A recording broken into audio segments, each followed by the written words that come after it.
Bonjour et bienvenue aux Balances pour ce tirage du mois de janvier 2018.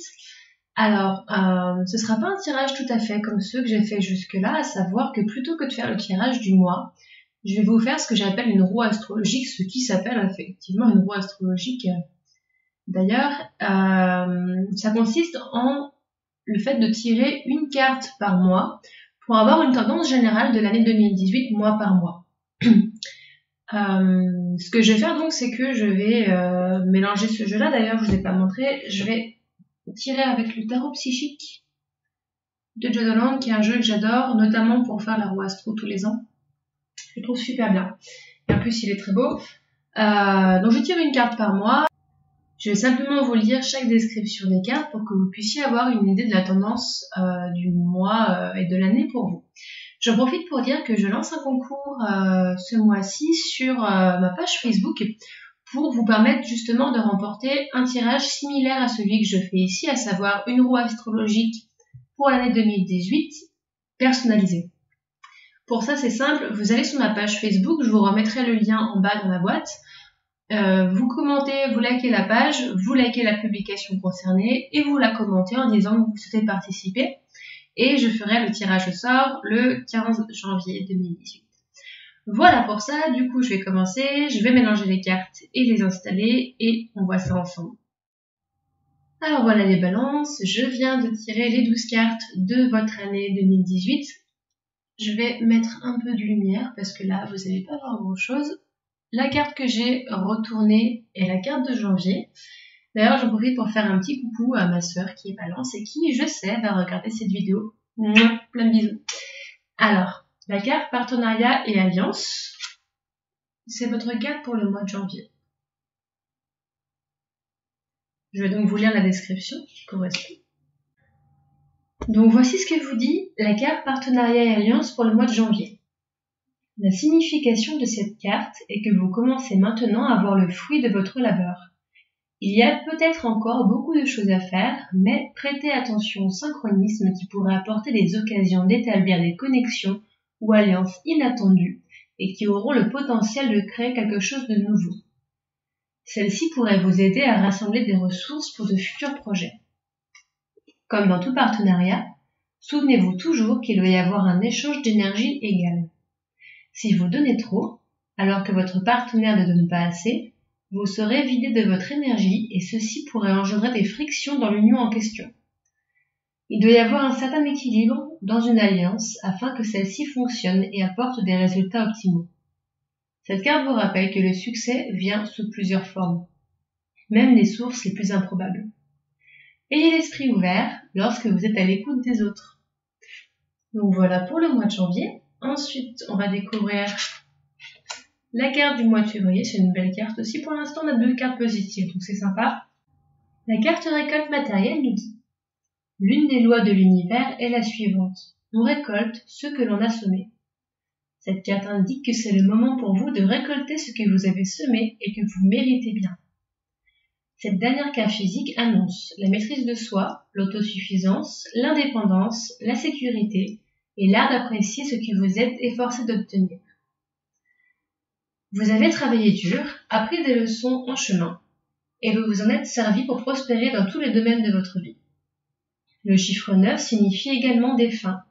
Cela ne veut pas dire que la bonne fortune s'arrête nécessairement, mais de vous honorer tandis que vous finissez ou célébrez l'accomplissement de projets. C'est le moment idéal pour regarder en avant et user de votre sagesse pour penser à ce que vous aimeriez réaliser d'autres. Pensez à des investissements judicieux et réfléchissez à des idées qui offrent un potentiel avantageux. Félicitations pour votre réussite, vous le méritez.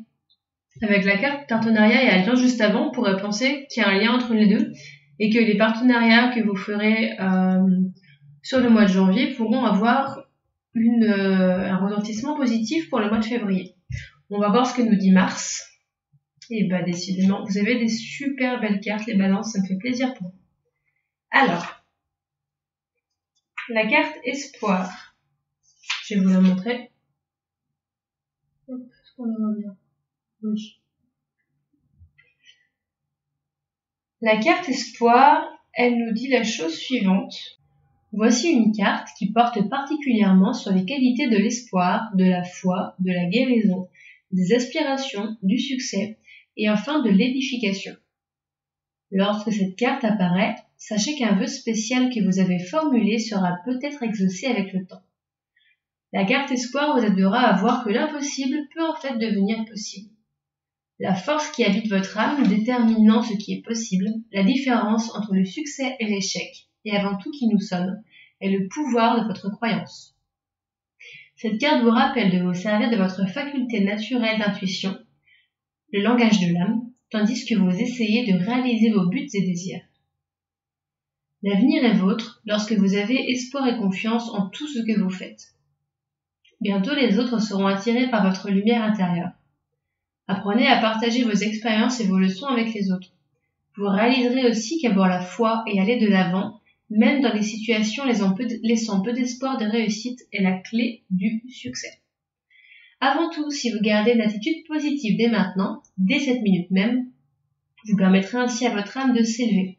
Vous découvrirez une occasion de briller tandis que vous visez haut. La carte de l'espoir, c'est la carte de l'étoile dans le tarot classique, pour ceux qui aiment avoir des correspondances. Donc ça, c'était le mois de mars. Maintenant, on passe au mois d'avril et dis donc.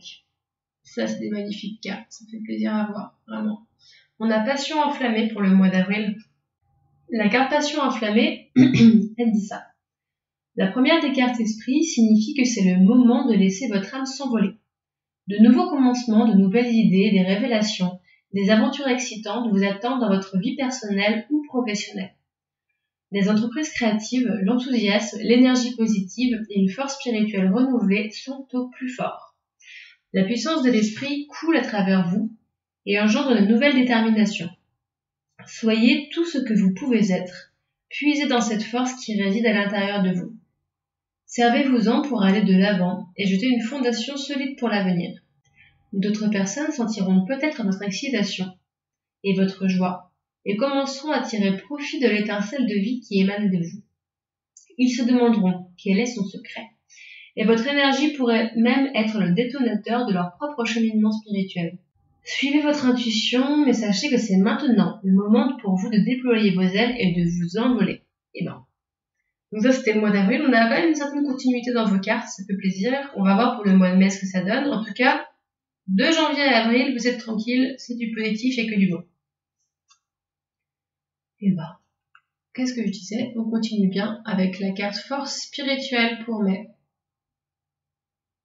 J'adore ces cartes, je trouve magnifiques. La carte force spirituelle dit: cette carte est là pour vous encourager et vous rappeler que vous possédez la force intérieure pour terminer ce que vous avez entrepris. A priori, vous allez entreprendre des choses et on vous dit de ne pas laisser tomber au mois de mai. Cette dernière carte esprit représente le courage, la discipline, la stabilité et la persévérance.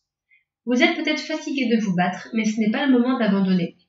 Au contraire, il vous faut puiser dans toutes vos réserves intérieures pour donner un grand dernier coup qui vous permettra d'obtenir le résultat escompté. Vous avez enduré beaucoup pour en arriver à ce point.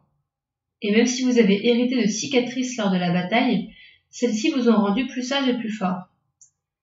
Les éclaircissements que vous avez obtenus constitueront une ressource inestimable. Également, vous remarquerez peut-être que vous avez expérimenté différentes choses dans votre vie, à ce moment-là.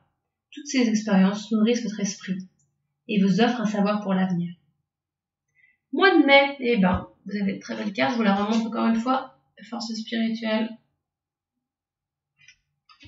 Au mois de juin, qu'est-ce qu'on a? On a la carte transformation, qui est aussi une carte magnifique. C'est la carte de la mort dans le tarot classique. Pour ceux qui connaissent, la carte de la mort n'est pas du tout une carte négative. C'est juste une carte de changement et de transformation, comme l'a très bien résumé cette version du jeu. Et la carte transformation nous dit: une période de dénouement est proche. Ne résistez pas aux changements soudains qui surviennent dans votre vie. Ceux-ci peuvent avoir lieu dans votre vie personnelle, dans vos relations, vos affaires ou votre carrière. Vous en avez la force, comme la carte transformation vous demande d'avoir du courage et de savoir que le renouveau suit chaque conclusion. Cette carte apparaît pour vous rappeler qu'il faut mettre fin à votre ancienne façon de penser et de croire avant que vous ne puissiez avancer sur un nouveau chemin. La transformation a trait au flux et au reflux des cycles de la vie. Rien dans cette vie ne reste immobile. Chaque chose est en route pour quelque part. Acceptez les changements et les opportunités surviendront, élargissant votre horizon comme vous ne l'avez jamais imaginé. Vous ne pouvez vivre dans le passé. Il est temps de passer à autre chose.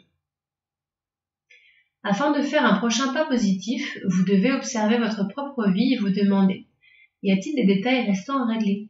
Y a-t-il des gens dans ma vie à qui je dois parler? Que me reste-t-il à faire afin de prendre un nouveau départ? Lorsque vous poserez ces questions, vous bénéficierez d'une fondation plus forte qui vous soutiendra lors des nouveaux commencements qui vous attendent. Voilà pour ce mois-ci. Maintenant, pour juillet, qu'est-ce qu'on a? Décidément, c'est une année d'action pour vous 2018, les balances.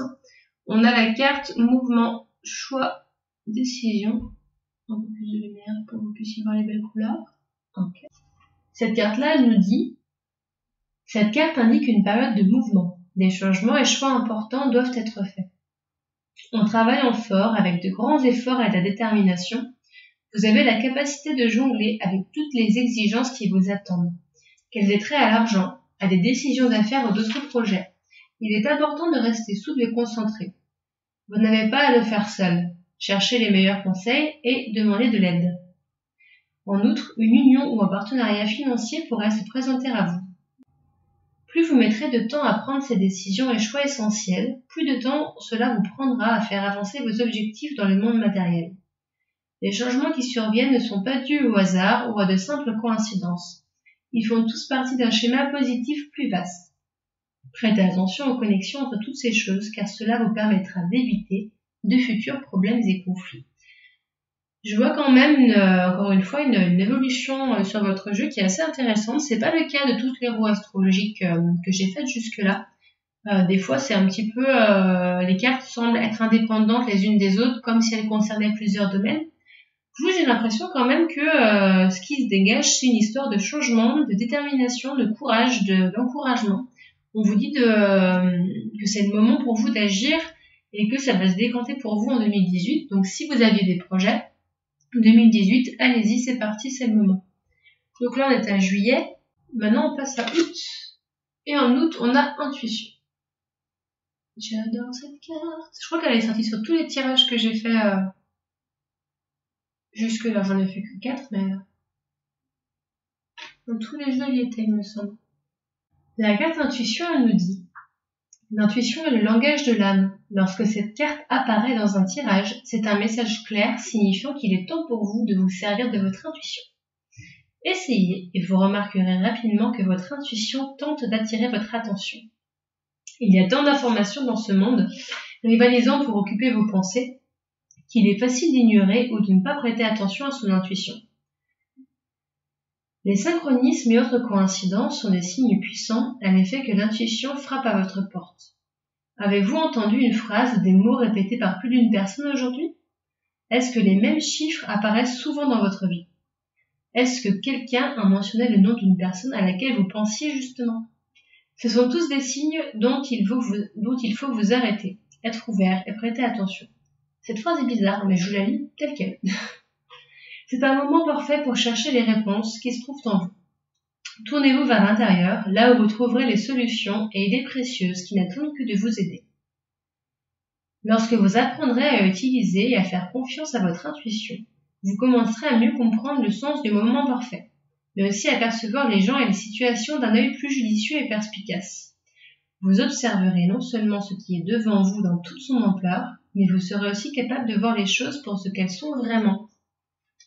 Je trouve ça intéressant de voir que juste avant, on avait une carte de choix et de décision, et finalement j'ai l'impression que vous allez vraiment vous faire confiance pour cette décision-là, puisqu'on a la carte de l'intuition juste derrière. On vous appelle à utiliser cette intuition-là pour vous guider dans le bon sens.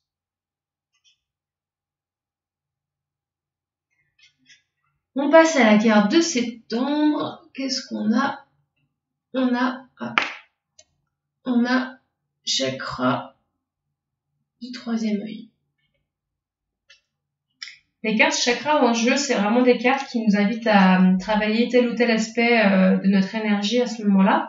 Et ce qui est vraiment très très drôle, mais votre tirage, je l'adore parce que vraiment il est super cohérent. L'intuition est assez reconnue pour souvent passer par le chakra du troisième œil, même si c'est pas le seul chakra, on est bien d'accord, qui réceptionne des informations intuitives. Mais tout de même, c'est assez lié, donc ça me fait rire qu'elle tombe juste derrière l'intuition. Cette carte-là, donc, elle vous dit: voici le chakra dont on parle le plus. La clairvoyance, vision intérieure, l'intuition et les niveaux élevés de conscience sont tous associés à ce centre d'énergie. Situé entre les sourcils et juste au-dessus de l'arête du nez, ce chakra travaille de près avec les chakras coronales de la gorge et vous aidera dans votre guidance psychique et intuitive. Pour équilibrer le chakra du troisième œil, je vous recommande de pratiquer des méditations en marchant, de travailler votre respiration, de faire du yoga, du tai chi, des visualisations et de la thérapie par la couleur. Ne vous concentrez pas uniquement sur ce chakra dans le cadre de votre développement, car il est important de se souvenir qu'ils doivent tous être équilibrés afin de travailler en unisson et en harmonie. Voilà pour le chakra du troisième œil qui était en septembre. Maintenant, on passe à octobre, la carte prisonnier de la peur. Alors, ça peut faire un peu plus peur que les autres cartes, mais elle n'est pas négative du tout. Généralement, prisonnier de la peur, elle tombe quand on se bloque nous-mêmes, tout simplement. C'est-à-dire qu'on a des possibilités, on a des opportunités, mais on les laisse passer parce qu'on pense ne pas être à la hauteur, parce qu'on pense que c'est pas possible, parce qu'on a des croyances limitantes, etc. Je vais vous lire un petit peu ce que dit le carnet à propos de cette carte. Cette carte révèle que c'est en fait votre propre peur qui vous a immobilisé et piégé, vous empêchant de prendre des décisions ou de faire des choix. Vous êtes celui qui vous retient prisonnier ou en otage. Pour pouvoir poursuivre votre chemin, vous devez d'abord faire face à vos peurs afin que de nouvelles personnes et conditions puissent se manifester. De nombreux individus choisissent de ne pas bouger parce qu'ils ne peuvent pas voir la route devant eux. Ils ont un sentiment erroné de sécurité ou alors ils ont trop peur de commencer quelque chose de nouveau. Mais ne pas bouger ne contribuera qu'à ajouter à vos niveaux de stress et d'anxiété et créera des effets négatifs dans votre corps physique. Demandez conseil et assistance. Vous n'avez pas à faire ça tout seul, mais sachez que vous possédez tous les outils dont vous avez besoin pour vous libérer. Vous oubliez à quel point vous êtes fort. Cette période prendra fin lorsque vous vous servirez de votre esprit pour enrayer les limites causées par vos émotions. Donc ça, c'était le mois d'octobre. Et qu'est-ce qu'on a derrière? Apparemment, vous allez bien passer cette petite période de doute parce que juste derrière, en octobre, si je me trompe pas, je sais plus où on en est. Alors, janvier, février, mars, avril, mai, juin, juillet, août, septembre, octobre, novembre, pardon. Vous avez la carte prospérité matérielle et spirituelle. Je vais vite cramer la carte, ce serait pas mal, avec les bougies en dessous. Alors, la carte prospérité matérielle et spirituelle. Cette carte-là dit...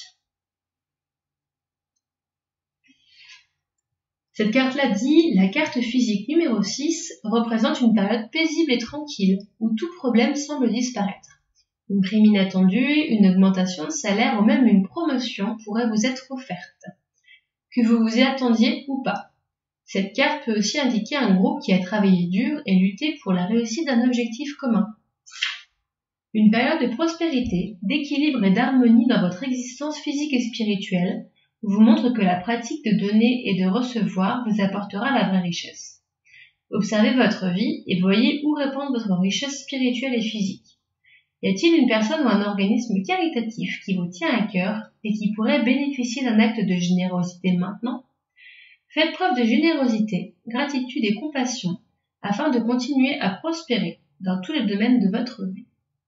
La carte de novembre. Et on va voir sur la carte de décembre ce que ça nous dit pour la fin de l'année.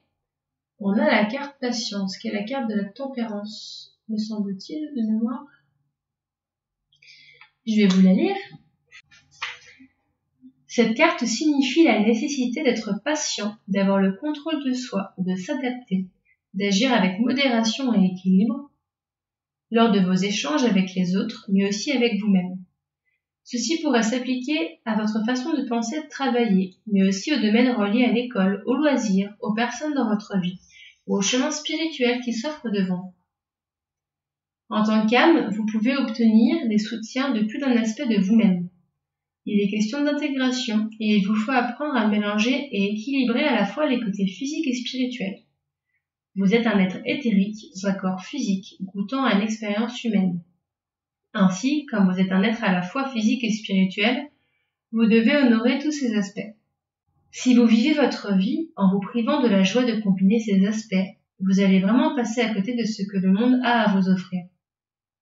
Pourquoi accepter une vie à moitié vécue ? La carte Patience vous rappelle d'ouvrir votre cœur et votre esprit et de vous permettre d'écouter les idées, pensées et perspectives des autres. L'harmonie divine est possible lorsque tout le monde apprend à collaborer pour une même cause. Tout le monde en bénéficie. Écoutez, partagez et allez vers les autres vous aideront à renouveler votre foi en vous et en l'humanité. Vous deviendrez plus conscient des miracles autour de vous ainsi que de ceux que vous allez contribuer à créer. Et ben voilà les balances, on a fait le tour pour votre roue astrologique. Donc ce que je dirais quand même de ce que je vois un petit peu en faisant le tour, pour rappel ça commence ici, janvier. On dirait qu'il y a quand même beaucoup de mouvements pour vous et d'évolution, notamment sur le plan matériel et professionnel, mais malgré ça, ça se fait dans l'équilibre avec votre vie spirituelle. On voit que vous savez votre intuition et votre foi pour pouvoir avancer correctement dans le bon sens. On n'a pas tellement de ralentissement, il me semble. Là, non. Là, on vous dit juste justement de vous écouter. Donc, il y a peut-être un petit ralentissement ici à la limite, en août et septembre. Et octobre aussi, parce qu'effectivement, je pense que malgré tous ces changements-là, il y a un moment donné, vous aurez un doute sur le fait d'être sur le bon chemin. Mais quoi qu'il en soit, derrière, vous avez la prospérité et patience. Pour moi, patience, dans votre cas, je vois plutôt comme le fait que vous pourrez vous reposer. Après avoir quand même beaucoup pris des décisions, engagé des changements, la fin d'année sera un petit peu plus calme et ça vous fera du bien. Voilà pour vous les balances, j'espère que ce tirage vous aura plu. N'oubliez pas de participer au concours sur ma page Facebook, je vous remets le lien en dessous dans la boîte de description. Et je vous dis à février 2018 pour le tirage, cette fois-ci du mois de février 2018. Passez un très bon réveillon du Nouvel An et à bientôt.